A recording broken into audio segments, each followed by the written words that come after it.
The queen believed humans were infertile until she realized she was pregnant by one. The halls of the Star Throne pulsed with pale golden light, and the scent of crystalline blossoms drifted through the windows of the royal chambers. Queen Aravel of the Valari Empire stood at her balcony, one hand resting on the curved rail, the other over her midsection, though she did not yet understand why. The wind felt different today, as if something was shifting. Her people were known across the galaxy for their elegance, their wisdom, and above all, their purity of lineage. No outsider had ever been allowed to share blood with a Valari royal, not until war with Earth forced an unexpected alliance, and not until she met him, the human. His name was Commander Elias Rain, and everything about him had offended her at first. Rough-hewn features, a casual way of speaking, and a complete disregard for protocol. But he had something else too, courage without cruelty, intelligence without arrogance. And when he saved her life during the ambush on the glass moons of Harvin, she began to see him not as a primitive, but as something else, something important. And one night, under the shattered stars of a temporary peace, she had taken him into her chambers. It was meant to be one night, one expression of gratitude, cloaked in secrecy, because every Valari knew the truth. Humans were genetically incompatible. They couldn't breed with Valari. It was biologically impossible. That was a belief held by every scholar, every elder, even the queen herself, until the morning sickness began, until her body began to change, until the palace medic stood before her, trembling, and said, "Your Majesty, you're with child." She laughed at first. Then she ordered another test. Then another. The third time, her breath stopped, and she whispered, "How?" She didn't tell Elias immediately. Not because she didn't trust him. She trusted him more than she trusted her own court.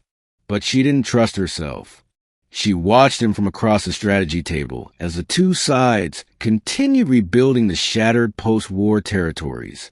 He stood tall in his human uniform, speaking plainly, never trying to impress, just doing what he always did, fix what others broke. That night, she summoned him. When he entered her private chambers, she dismissed the guards. He raised an eyebrow. "This feels familiar." She didn't smile.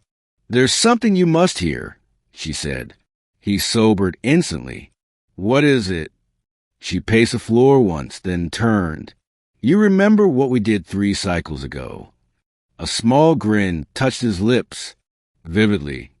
Her eyes narrowed. "Don't joke." He sobered. "Okay, I remember. I was told you were infertile. All humans are. With us. Right." She stared at him for a long moment, then stepped closer. "You are not." His brow furrowed. "I am pregnant, Elias." The silence in the room became unbearable. He blinked once. "Wait, what?" "You heard me." "No, I mean, how?" They said. "I know what they said, but I carry a child. Yours." He stepped back, eyes wide. "That's not possible. Our DNA, it doesn't match." "Well," she said coldly, "apparently it does." He ran a hand through his hair and sat down. That's incredible. But you don't look happy." She walked past him to the window. "Because it will cause a scandal. My people won't understand. The court already whispers that I'm too sympathetic to Earth. If they learn I carry a half-human child, you think they'll try to take it from you? I think they will try to erase it from history." She turned, and perhaps me with it. The days that followed were a blur of silence and secrecy. Aravel masked the signs of her condition with old Valari remedies and subtle illusions. Only 2 of her personal guards knew, and they would die before telling a soul. But as the weeks passed, her balance changed.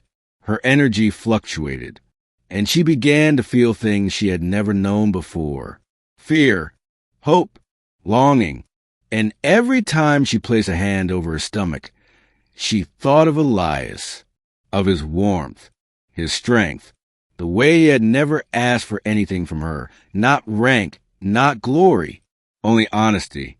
He had given her that. Now she owed it back. Word began to spread. A strange sickness was affecting the queen, some said. Others whispered of a ritual transformation. But the cruelest rumors were that she had fallen ill because of a human contaminant.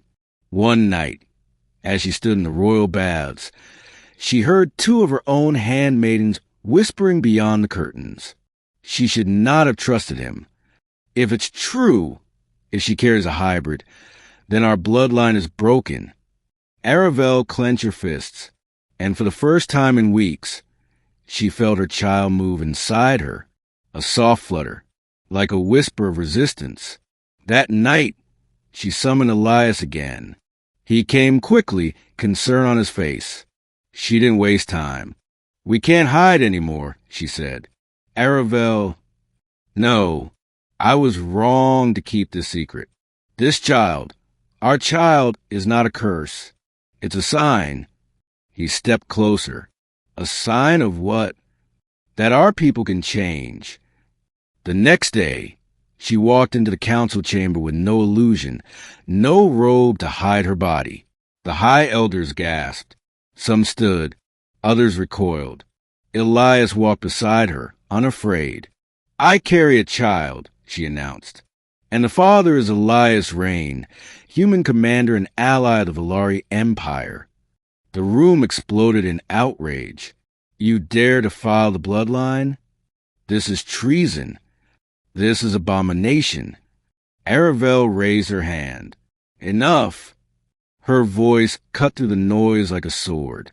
"You speak of blood as if it were sacred, but it was blood that nearly destroyed us in the last war. It was blood that blinded us to peace. This child is not the end of our empire. It is the beginning of its evolution." An elder rose, trembling. "You risk everything." "I risk nothing. This is already reality. The child grows. I will not end his life to preserve your fear." "Then step down," one hissed. For the first time in Valari history, a queen is unfit to rule. She did not hesitate. "No," she said, "I am more fit than ever. Because for the first time, I understand what it means to protect something greater than pride." That day, the court fractured, but the people watched. The workers in the cities, the veterans of the war, the children of a generation raised under fear. And they began to wonder, if the queen could change, so could they. Months passed. Aravel's child was born beneath a sky of twin moons. She held him in her arms, his skin a blend of gold and human warmth, his eyes deep gray. She named him Kalen, meaning hope between stars. Elias stood beside her, silent, eyes shining. "You were never meant to be part of our line," she whispered to the baby. "But now, there's no line without you." Kalen grew quickly, and so did the acceptance. Some Valari still looked at him with suspicion, but others saw what his mother saw, a future no longer bound by limits, a peace born not of treaties, but of life. And one day, when the boy was 5 years old, he stood at the balcony of the Star Throne, holding both his mother's hand and his father's. Below, the city roared with cheers. The queen had given them a son, but the son had already given them something greater, a reason to believe in more than blood.